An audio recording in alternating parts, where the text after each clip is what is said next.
आज का जो टॉपिक रहेगा हम लोग का वो रहेगा इंटीग्रेशन का। तो देखिए इंटीग्रेशन, सबसे पहले मीनिंग समझेंगे कि इंटीग्रेशन होता क्या है, इंटीग्रेशन हम लोग क्यों पढ़ते हैं। तो टॉपिक हम लोग का इंटीग्रेशन, जो कि इंटीग्रेशन क्या है कि 11th के फिज़िक्स में और 12th के मैथ्स में बहुत ही यूज़ होता है इसका। मतलब हर इसके कैलकुलेशन को क्या करता है कि आसान बनाता है। तो हम लोग समझेंगे कि इंटीग्रेशन का मीनिंग क्या होता है। तो देखिए इंटीग्रेशन, इसका यदि हम लोग हिंदी रूपांतरण करें तो इसका मीनिंग होता है क्या कि जोड़ना। इंटीग्रेशन मतलब क्या होता है, जोड़ना। तो जैसे हम लोग बोल सकते हैं कि जोड़ने का काम करेगा। क्या करेगा, जोड़ने का काम करेगा।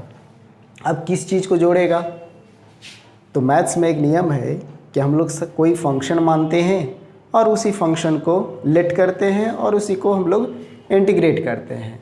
तो वैसा नहीं है, हम लोग रियल लाइफ में यदि इंटीग्रेशन को देखें तो बहुत में यूज़ होता है।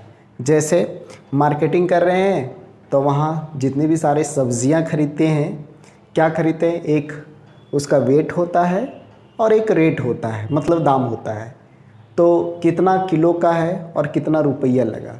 जैसे मान लीजिए कि एक थैला हमको सब्ज़ी खरीदना है तो उसमें आलू, प्याज, टमाटर जो भी सारा है उसका वेट और अलग अलग रेट रहेगा। उसको मल्टीप्लाई करके यदि हम लोग ऐड करते हैं तो वो इंटीग्रेशन हुआ।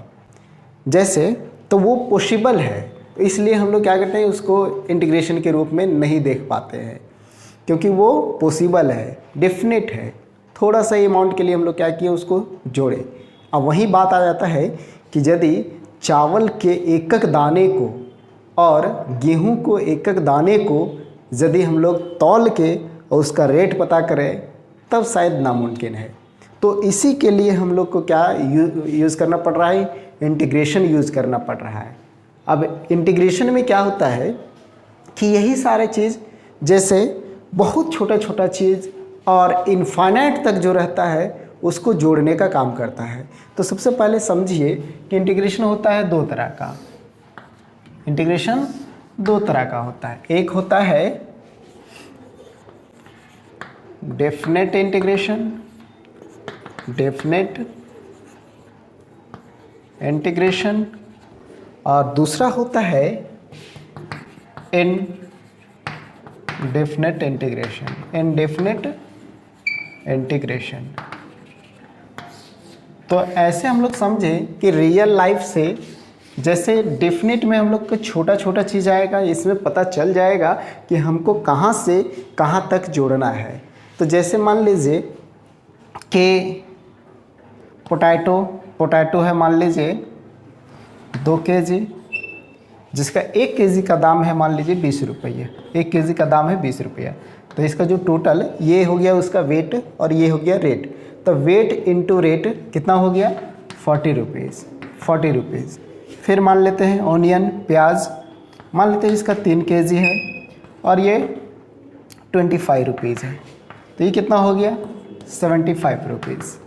इसी तरह मान लीजिए और भी सारी वेजिटेबल्स हैं जो मान लीजिए सब मिला जुला के 5 kg खरीदे हैं और इसका जो रेट लगा हुआ है सबका, वो लगा हुआ है 50 रुपये। तो ये कितना हो गया, 250 रुपये। अब देखिए ये हम लोग का रेट हो गया। अब जब इसको हम लोग ऐड करेंगे तो क्या मिलेगा, टोटल रेट मिलेगा। यानी ये हम लोग का क्या हो गया, इंटीग्रेशन है। ये हम लोग इंटीग्रेशन कर रहे हैं। तो ऐसे ही चीज़ को, ये क्या है, एक फंक्शन है। ये क्या है, एक फंक्शन है। और ये क्या है, इसका फिक्स रेट है।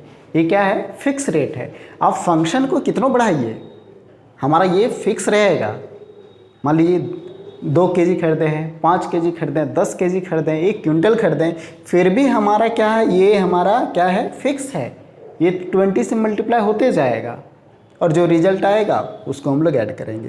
तो ये क्या है, ये फंक्शन है, ये वेरिएबल है। ये सारा वेरिएबल होता है। फंक्शन क्या होता है, वेरिएबल है, जिसको हम लोग fx से डिनोट करते हैं। आप तो इसको क्या मानते हैं, y मानते हैं। ये वेरिएबल है, ये चेंज हो सकता है, ये कितना अमाउंट में ले जा सकते हैं, लेकिन इसका रेट क्या है, ये फिक्स है। तो इसके ये चेंज होगा तो ये चेंज होगा, है ना। ये क्या है, 20 रुपये पर केजी बोल दिया गया है कि जो पोटैटो है, आलू, जो 20 रुपये पर किलो है। तो आप कितनों किलो खरीदिए, 20 से मल्टीप्लाई कर देंगे तो टोटल आ जाएगा। और सारा जो इंटीग्रेट होगा इसको बोलते हैं इंटीग्रेंड। तो इंटीग्रेंड को यदि ऐड करते हैं तो वो इंटीग्रेशन कहलाता है। इसके पहले ये सैम्बल हम लोग को दिया जाता है, जैसे y है, हम लोग फंक्शन से समझेंगे, इसमें ये चीज़ आ गया। अब यही बात आता है, ये तो हो गया कि सब्जी को तो आसानी से हम लोग क्या किए, इसको ऐड कर लेंगे। लेकिन जब आता है बात कि एक गेहूं का, क्योंकि गेहूं का दाना हर साइज एक ही साइज़ थोड़ी रहता है, क्या रहता है उसमें डिफरेंट रहता है। चावल का दाना ले लेंगे तो हर एक इक्वल नहीं होता है, तो हर एक दाने का क्या लगाना पड़ेगा, अलग रेट लगाना पड़ेगा। तो एक चावल का दाना का रेट और उसका वेट, उसे सोनार जैसे सोना तोलने वाला जो रहता है उसमें तौल के कितना ऐड करेंगे। इसलिए क्या है कि फंक्शन का, यानी कि फंक्शन को माना गया और उसमें इंटीग्रेशन का यूज़ किया गया। तो इस तरीके से हम लोग इंटीग्रेशन को समझ सकते हैं। अब यदि फंक्शन के रूप में लेंगे उसी चीज़ को, एक चीज़ आप देख सकते हैं कि फिज़िक्स में भी हम लोग यूज़ करते हैं, फोर्स इनटू डिस्प्लेसमेंट। मान लीजिए यहाँ से किसी ए पॉइंट से बी पॉइंट तक हम लोग को जाना है। यहाँ हमारा एक ऑब्जेक्ट रखा हुआ है, इसका क्या लेंगे, इस पर फोर्स लगाएंगे, इस पर हम लोग फोर्स लगाएंगे, कोई इसका मास होगा। फोर्स को धक्का देके ए से लेके हम लोग बी तक ले जाएंगे, ठीक है। तो हम लोग को ये डिस्टेंस हम लोग को पता नहीं है, मान लीजिए मेज़रमेंट नहीं किया गया है, इसको और बढ़ा दीजिए, हमको पता नहीं है कि कहाँ तक जाना है। तो जब कहाँ तक जाना है वो पता नहीं रहेगा तो ये चला जाएगा इनडेफिनिट इंटीग्रेशन में। और डेफिनिट इंटीग्रेशन में क्या हम लोग को फिक्स पता रहेगा। तो हम लोग बोल लेते हैं कि कहीं पे दूरी जा कर के इसका टोटल लेंथ L हो सकता है, तो हम लोग कहीं पे जा कर के क्या मान लेते हैं, DL मान लेते हैं। क्या मान लेते हैं, DL। अब DL फोर्स तो वही लग रहा है, तो फोर्स लग रहा है वही, यानी कि x मान लीजिए dx, ds यानी डिस्प्लेसमेंट। तो ये टोटल यहाँ से वहाँ तक डिस्प्लेसमेंट है, लेकिन कहीं पे जा कर के हम लोग ds छोटा सा मान लिए हैं। अब क्या करेंगे कि इसका यदि वर्क डन निकालेंगे तो क्या होगा, force into displacement. Force into displacement, force क्या है, एक हमारा फोर्स जो कंटिन्यूस चल रहा है, और ds क्या है, एक छोटा सा कहीं भी एक पॉइंट पे हम लोग डिस्प्लेसमेंट निकाल रहे हैं। अब यहाँ चेक कर रहे हैं कि यहाँ का फोर्स क्या होगा। यदि वहाँ का फोर्स हम लोग को पता चल जाएगा तब हम लोग क्या करेंगे कि वो लिमिट लगा देंगे यहाँ से, और जहाँ भी निकालेंगे वहाँ तक, तो वो टोटल इंटीग्रेशन मिल जाएगा। अब इंटीग्रेशन को कैसे यूज़ करते हैं, सिंबल से, तो ऐसे यूज़ करते हैं। इसका ये सिंबल है, इंटीग्रेशन का सिंबल है। तो फंक्शन फोर्स को हम लोग इंटीग्रेट कर रहे हैं dx के रिस्पेक्ट में, यानी कि यही क्या है, एक इंटीग्रेशन को डिफाइन करता है। तो ये क्या कहलाता है, इंटीग्रेंड कहलाता है। फंक्शन, फोर्स क्या है, एक प्रकार का हमारा फंक्शन है। फोर्स क्या है, एक प्रकार का हमारा फंक्शन है। तो इस तरीके से हम लोग समझ सकते हैं। आगे यदि हम लोग देखते हैं इसको, यदि ग्राफ से देखें तब क्लियर होगा कि हमारे जो मैथ्स में यूज़ होते हैं वो कैसा फंक्शन रहता है। तो हम लोग समझते हैं पहले ग्राफ से कि ग्राफ में से कैसे हम लोग इसको डिफाइन कर पाएंगे। तो देखिए ये एक्स एक्सिस और वाई एक्सिस का ग्राफ है, -y -x एक्सिस। चलिए ये हम लोग का ग्राफ है। अब इसमें क्या है कि एक कर्व ले लेते हैं, इसमें हम एक कर्व ले लिए। अब इस कर्व में देखिए कि मान लीजिए ये यहाँ ले आएंगे तो 0 हो जाएगा, यहाँ रखेंगे तो कुछ पॉइंट पे आएगा। तो मान लीजिए चलो ऐसे ले लिए हम लोग। अब क्या बात करते हैं कि ये फंक्शन कहाँ तक गया, तो यहाँ तक गया, तो यहाँ से हम लोग ले लेते हैं। अब इस फंक्शन को क्या करना है, ऐड करना है, इंटीग्रेट करना है। तो ये देखिए कि बहुत सारा है, हम लोग को कोई शेप नहीं दिया हुआ है। यदि ये रेक्टेंगल देता तो हम लोग एरिया निकाल देते, तो ये इसको पता चल जाएगा। स्क्वायर रहता तो भी एरिया निकाल देंगे, वो पता चल जाएगा कि कितना स्पेस वो कवर किया हुआ है। लेकिन ये क्या है, कर्व है। तो कर्व है तो ये फाइनाइट नहीं है, इनफाइनाइट है, यानी कि इसमें जो सारे पॉइंट्स है, देखिए यहाँ बहुत सारे पॉइंट्स है और ये पॉइंट क्या है, इनफाइनाइट पॉइंट में है। अब इसको बोला है कि इस कर्व को क्या करना है, इंटीग्रेट करना है। अब बताना है कि यहाँ कितना स्पेस ये घिरा हुआ है। तो क्या करते हैं कि कहीं भी जा कर के हम लोग एक, जैसे ये एक्स एक्सिस है तो हम लोग जानते हैं कि इसका इक्वेशन क्या होता है, y बराबर 0 होता है, और ये y एक्सिस है तो इसका ये इक्वेशन क्या होता है, x बराबर 0 होता है। तो यदि हम लोग कहीं पे भी जा कर के हम लोग मान लेते हैं थोड़ा एक पतला सा मान लेते हैं एरिया, ये मान लेते हैं, और इसको मान लेते हैं ये x एक्सिस में है इसलिए मान लेते हैं इसको dx, क्योंकि ये पूरा यहाँ से यहाँ तक क्या है, x है, और छोटा सा एलिमेंट मान रहे हैं तो क्या ले रहे हैं, dx, और ये यहाँ से यहाँ तक जो है वो क्या कहलाएगा, y, तो ये y कहलाएगा और ये dx कहलाएगा। तो y एक्चुअल में हम लोग का क्या है, y इज इक्वल टू ये एफ ऑफ x हमारा फंक्शन है।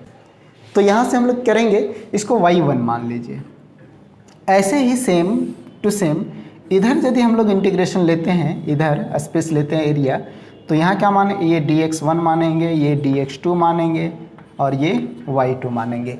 इसी तरह करके क्या करेंगे, यहाँ से शुरू करेंगे और ये कवर करते हुए पूरा यहाँ तक ले जाएंगे।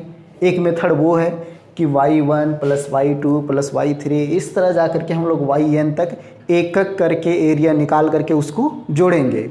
एक तरीका ये हो गया। और दूसरा तरीका क्या है कि हम लोग एक मान लेते हैं और उसका लिमिट लगा देते हैं कि कहाँ से कहाँ तक जाएगा। अब देखिए इस फंक्शन को लिखते हैं हम लोग, इंटीग्रेशन का साइन है और y है इंटू क्या, dx, y इंटू dx, यानी एक रेक्टेंगल बन रहा है। ये क्या बन रहा है, एक रेक्टेंगल बन रहा है। तो रेक्टेंगल का एरिया क्या होता है, लेंथ इंटू ब्रेथ। तो क्या है ये, मान लीजिए लेंथ इंटू ब्रेथ, तो ये हमारा क्या बन गया, एक एरिया बन गया, छोटा सा एरिया बन गया, ये y1 x1। तो इसी तरह यदि हम लोग लेंगे तो ये भी आ जाएगा y2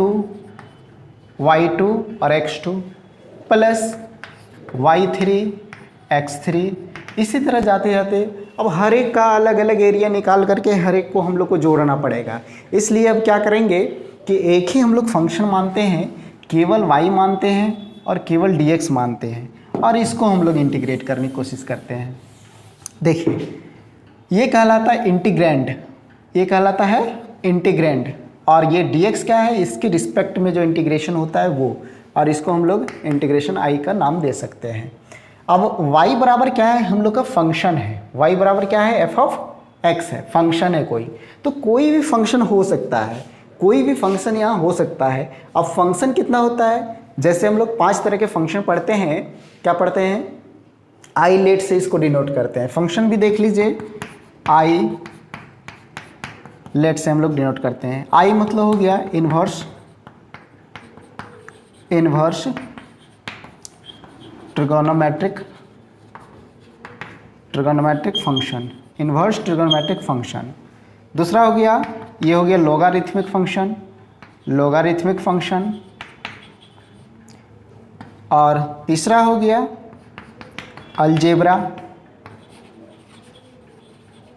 अलजेब्रिक फंक्शन। चौथा है ट्रिगोनोमेट्रिक फंक्शन, और लास्ट है हम लोग का एक्सपोनेंशियल फंक्शन। अब देखिए जो भी मैथ्स में फंक्शन होता है या किसी को हम लोग मानते हैं, मतलब लेट करते हैं, तो यही 5 फंक्शन रहता है। इसके बाहर का फंक्शन नहीं है मैथ्स में। क्या है, इन्वर्स ट्रिग्नोमेट्रिक फंक्शन है, वो हम लोग अपनी सुविधा के लिए आई लेट मान लिए हैं। पहले हम लोग अलजेब्रा से शुरू कर सकते हैं। 9th 10th के अंदर यही चीज़ है, क्या है, अलजेब्रा है। अलजेब्रा में क्या आ गया, पॉलिनोमियल आ गया, क्वाड्रेटिक आ गया, इस तरह का। तो अलजेब्रा हो गया, ट्रिगोनोमेट्रिक हो गया, लोगारिथमिक हो गया, एक्सपोनेंशियल फंक्शन हो गया और ट्रिगोनोमेट्रिक फंक्शन हो गया। हम लोग किसी भी फंक्शन को मानेंगे तो इसी को मानेंगे, और डिफरेंशिएट और इंटीग्रेशन यही फंक्शन को करेंगे। तो फंक्शन क्या है, यहाँ चीज़ हम लोग देख लिए हैं। फंक्शन क्या है, एक कर्व गया हुआ है और उस कर्व में हम लोग क्या करेंगे, यहाँ इंटीग्रेट करेंगे। इंटीग्रेशन पढ़ रहे हैं तो इंटीग्रेशन के बारे में बात करेंगे। ये क्या है कि रेक्टेंगल ऐसा ऐसा बहुत सारा बनाएगा, बहुत सारे रेक्टेंगल बनाएगा, उसका अलग अलग निकाल करके हम लोग एक तरीका है कि जोड़ सकते हैं और क्या कर सकते हैं कि इस तरह के फंक्शन को मान के हम लोग इंटीग्रेट कर सकते हैं। तो यदि यहाँ हम लोग फंक्शन लेते हैं, मान लीजिए x⁴n ले लेते हैं, ये क्या है अलजेब्रिक फंक्शन है। अब इसको इंटीग्रेट करते हैं, x⁴n को इंटीग्रेट करते हैं। तो इंटीग्रेशन क्या होगा यहाँ देख लीजिए। अब हम लोग क्या करेंगे, वैल्यू पुट करेंगे इसमें, y = क्या है x⁴n और क्या है dx, इंटीग्रेशन का साइन। अब क्या होता है कि एक हम लोग शॉर्ट में समझ सकते हैं कि जैसे मान लीजिए एक हमारा कर्व है और ये कहाँ तक गया है तो n तक गया है, हम लोग को पता नहीं है किसका फंक्शन है, तो fx का फंक्शन है। किसका फंक्शन है, fx का फंक्शन है, x का फंक्शन है। तो यहाँ x का फंक्शन है, कहाँ तक गया है पावर, n तक गया है। यानी कहने का मतलब क्या है कि यहाँ x इतना x है कि ये पावर क्या हो गया है, n हो गया है। जैसे एक्सपोनेंट में हम लोग पढ़ते हैं x × x क्या होता है x², x × x क्या होता है x³ तो ये डिफाइन ही नहीं किया है, कहाँ तक किया है कि x कहाँ तक गया है, n तक गया है, ये पता नहीं। तो क्या होगा x⁴n। तो ऐसे हम लोग फंक्शन को लिख सकते हैं x⁴n। तो x⁴n फंक्शन है, dx है। dx क्या लिए हैं, कहीं पे भी जाके मान लीजिए यहाँ ले रहे हैं, यहाँ ले रहे हैं या फिर यहाँ ले रहे हैं, वही चीज़ हो गया। यहाँ भी है, यहाँ भी है। तो dx क्या है, यहाँ ये वाला डिनोट करें या ये डिनोट करें, तो dx वही चीज़ है। इसका चौड़ाई, जो भी इसका चौड़ाई है वही क्या है dx है। तो dx ले लिए। अब इसको इंटीग्रेट करेंगे। इंटीग्रेशन करने का मतलब क्या है कि इसमें कुछ ऐड कर रहे हैं, यानी कि जोड़ रहे हैं। अब क्या करेंगे, यहाँ x⁴n है तो x⁴n+1, n तक था हम लोग का पता, n तक पता था। और एक पॉइंट क्या किए हैं, x का और ऐड कर दिए। एक पॉइंट क्या किए हैं, x का और ऐड कर दिए। ऐड किए, कितना में ऐड किए थे, n+1, तो n+1। और भी जो है, जैसे मान लीजिए यहाँ हम लोग करते हैं, यहाँ मानते हैं तो क्या होता है, ये रेक्टेंगल हुआ और ये जो स्पेस बच जा रहा है, थोड़ा सा स्मॉल स्पेस रेक्टेंगल निकलने के बाद वो हम लोग नहीं जोड़ पा रहे हैं, उसको एक हम लोग कांस्टेंट के रूप में ले लेते हैं, उसको ले लेते हैं c। तो एक हम लोग का फॉर्मूला बन गया यहाँ इंटीग्रेशन का कि i = दिस। यानी हम लोग बोल सकते हैं x⁴n dx = x⁴1 n+1 divided by n+1 c। एक प्रकार का हम लोग का यहाँ क्या हो गया, फॉर्मूला तैयार हो गया। तो ये हम लोग फंक्शन में बात करते हैं। इस तरह के फंक्शन कैसे बना देख लीजिए कि ये क्या है, x का ही है, बहुत सारा पॉइंट है x का, इसलिए हम लोग क्या ले लिए हैं, x × x होता है, x × क्या होता है, x³ होता है। इस तरह हम लोग को पता नहीं था कि कितना पॉइंट है, इसलिए हम लोग एक x⁴n पॉइंट ले लिए। अब क्या कर रहे हैं, एक और x को ऐड कर रहे हैं। क्या कर रहे हैं, एक x को क्या कर रहे हैं, यहाँ ऐड कर रहे हैं। और ऐड करने की मतलब जोड़ने की प्रक्रिया को क्या कहते हैं, इंटीग्रेशन कहते हैं। और ये हम लोग क्या किए, इंटीग्रेशन से एक फार्मूला तैयार कर लिए। तो ऐसे ही हम लोग है। अब ये क्या है, इनडिफिनिट है, हम लोग को पता नहीं था कि कहाँ तक जोड़ना है, सो केवल हम लोग जोड़ते चल गए, तो ये इनडिफिनिट हो गया, ये डिफाइन नहीं हुआ, इसलिए c लगा। और यदि हम लोग को बोल देता कि हम लोग का नहीं, यहाँ x = 1 से ले करके और x = 5 तक जोड़ते, x = 1 से लेके x = 5 तक ही जोड़ना है, तब यह क्या बनता, डेफिनिट इंटीग्रेशन बन जाता। तब हम लोग लिमिट लगाते हैं यहाँ क्या कि कहाँ से शुरू करना है, x = 1 से लेकर के x = 5 तक, यानी कि ये लिमिट लगा दिए। लिमिट लगाने का मतलब है कि हम लोग को पता चल गया है कि हम लोग फाइनाइट एगो नंबर निकलेगा इसका। तो क्या हो जाएगा, यहाँ x = 1 से x = 5। तो इसी क्वेश्चन में हम लोग देख सकते हैं x का वैल्यू एक बार 5 पुट करेंगे, एक बार 1 पुट करेंगे। यहाँ c नहीं लगाएंगे, क्यों, क्योंकि हम लोग को पता चल गया है, डिफाइन हो गया है कि कहाँ तक इंटीग्रेट करना है। सो तो हम लोग कुल मिला के ऐसे ही इंटीग्रेशन को हम लोग समझ सकते हैं। अब नेक्स्ट है कि फार्मूला कैसे बनता है। तो पहला फार्मूला कैसे बना अलजेब्रा का, वो चीज़ हम लोग देख लिए। वैसे ही सारा जितना फंक्शन पढ़े हैं हम लोग, तो कितना है, इन्वर्स ट्रिगोनोमेट्रिक फंक्शन है, और ट्रिगोनोमेट्रिक फंक्शन है, अलजेब्रा है, लोगारिथमिक है, एक्सपोनेंशियल है। सारे का हम लोग फार्मूला एक बार देख लेंगे, इसके बाद एक एक करके हम लोग इंटीग्रेशन को बढ़ाएंगे आगे। अब बात उठती है, चलिए इंटीग्रेशन तो हम लोग सीख लिए, अब इसमें क्या है कि इसका हम लोग यदि एग्जाम्पल लेते हैं, एक बार हम लोग देख लीजिए। जैसे x to the power n है, तो कोई फंक्शन है,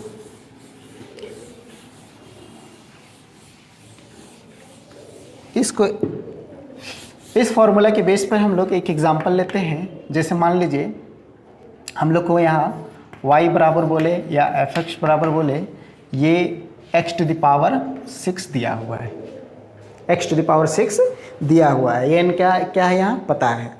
अब इसको जोड़ना है तो क्या करेंगे, सबसे पहले इंटीग्रेशन का साइन लगाएंगे, y dx लिखेंगे। y का वैल्यू क्या है, y का वैल्यू हम लोग का क्या है, x टू द पावर 6 है, dx है, और क्या है फार्मूला कि पावर एक क्या करेंगे, बढ़ा देंगे, और जितना पावर रहेगा उतना से डिवाइड कर देंगे बढ़ाने के बाद। x के power 6 + 1 divided by 6 + 1 plus c क्यों लगाएं, क्योंकि ये इनडिफिनिट इंटीग्रेशन है। अब देखिए अब क्या हो गया, x to the power 7 divided by 7 plus c, ये हम लोग का आंसर आ गया है, इंटीग्रेशन का आंसर। इसी तरह से हम लोग अभी तो हम लोग सीख रहे हैं, इसलिए इतना टाइम लगेगा, और ऐसे ही हम लोग देख के बता सकते हैं। यदि हम लोग को पता चल जाए कि क्या करना है, पावर को एक बढ़ाना है और फिर उसी से डिवाइड करना है, तो यहाँ देख लीजिए x टू द पावर 6 है, तो क्या इसका आंसर हो जाएगा, x के power 7 divide by 7 plus c। ऐसे में ही हम लोग बात कर सकते हैं दूसरा एग्जाम्पल का, तो हम लोग ले सकते हैं x के पावर 1/2, x के पावर 1/2 dx, इसको इंटीग्रेट करना है। तो क्या करेंगे, पावर को बढ़ाएंगे, पहले पावर बढ़ाएंगे तो क्या होगा, x के पावर ½ + 1 डिवाइडेड बाय ½ + 1, जो यहाँ लिखते हैं वही चीज़ यहाँ नीचे लिखते हैं, और क्या करेंगे प्लस c। अब क्या हो जाएगा, ये x के पावर 3/2 डिवाइडेड बाय 3/2, इसका आंसर आ जाएगा 2/3 x के पावर 3/2 प्लस c। इस तरीके से हम लोग निकाल सकते हैं। तो अलजेब्रा का इंटीग्रेशन बहुत ही आसान है, एक फार्मूला के आधार पर हम लोग का पूरा बन जाएगा। अब बात करते हैं कि इंटीग्रेशन होते कितने प्रकार के हैं। ये तो पता चल गया कि इंटीग्रेशन क्या होता है और कैसे हम लोग कैलकुलेट करते हैं, फार्मूला कैसे निकालते हैं। अब इंटीग्रेशन कितने प्रकार के होते हैं, ये था 2 प्रकार का, क्या था कि एक 2 पार्ट में डिवाइड कर सकते हैं, एक इनडेफिनिट और एक डेफिनिट। लेकिन इसका मेथड क्या है, जो हम लोग कैलकुलेट कर रहे हैं उसका मेथड क्या है, तो हम लोग बोल सकते हैं कि इसका 3 मेथड है, मतलब 3 मेथड है इंटीग्रेशन निकालने का। इंटीग्रेशन निकालने का 3 तरीका है।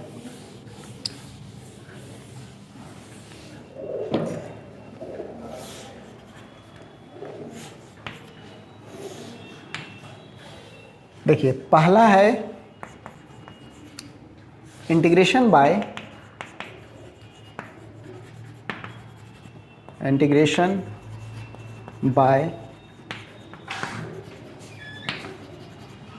Substitution method. दूसरा है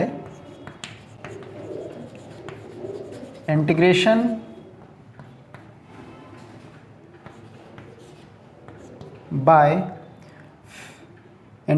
बाय पार्ट्स, और तीसरा है integration by using partial fraction. देखिए अब इंटीग्रेशन को हम लोग 3 मेथड से कैलकुलेट करेंगे, यानी कि 3 मेथड है इसका निकालने का तरीका है। तीनों से हम लोग निकालेंगे। क्या की है कि integration by substitution method. Substitution method से हम लोग इंटीग्रेशन को निकाल सकते हैं। सब्स्टिट्यूशन मेथड आप लोगों को पता होगा, क्या करना पड़ता है, हम लोग को सब्स्टिट्यूट करना पड़ता है, किसी भी फंक्शन को दूसरे फंक्शन में कन्वर्ट करना पड़ता है, मानना पड़ता है। और इंटीग्रेशन बाय पार्ट्स, मतलब पार्ट में हम लोग तोड़ तोड़ के इंटीग्रेशन बाय पार्ट्स। जैसे मान लीजिए कोई इंटीग्रेशन हम लोग का मल्टीपल में आ गया, डिवाइड में आ गया तो हम लोग बाई पार्ट्स में, मतलब पार्ट 1 पार्ट 2 करके हम लोग इसको इंटीग्रेट कर सकते हैं। और थर्ड हम लोग का क्या है, integration by using partial fraction. Partial fraction करने का मतलब है कि यह डिवाइड में रहेगा इंटीग्रेशन और बहुत ही टफ रहेगा, उसको हम लोग क्या करेंगे, छोटे छोटे पार्शियल मतलब होता है छोटे छोटे पार्ट में उसको ब्रेक करके हम लोग इंटीग्रेट करेंगे। तो ये मेन 3 प्रोसेस है, 3 मेथड है, क्या चीज़, इंटीग्रेशन फाइंड करने का। तो हम लोग नेक्स्ट क्लास में देखेंगे बाय सब्स्टिट्यूशन मेथड, इसके बाद बाय इंटीग्रेशन बाय पार्ट्स और इंटीग्रेशन यूजिंग पार्शियल फ्रैक्शन। तो एक एक करके हम लोग बात करेंगे।